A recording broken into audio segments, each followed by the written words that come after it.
গরুর ঘরে লুকিয়ে রাখা হয়েছিল অবৈধ অস্ত্র আর মাদক। কুষ্টিয়ার দৌলতপুরে গভীর রাতে এক ঝটিকা অভিযানে আগ্নেয়াস্ত্র, তাজা গুলি ও ইয়াবা সহ এক যুবককে হাতে নাতে আটক করেছে পুলিশ।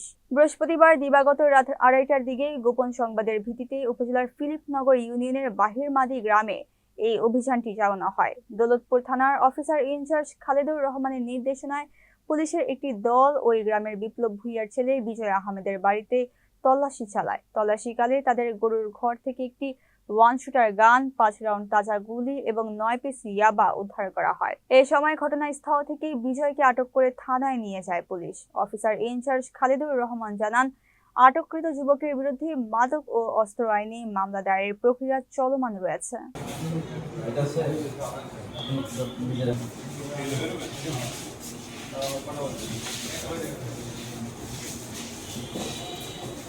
আপনারা সাইলাম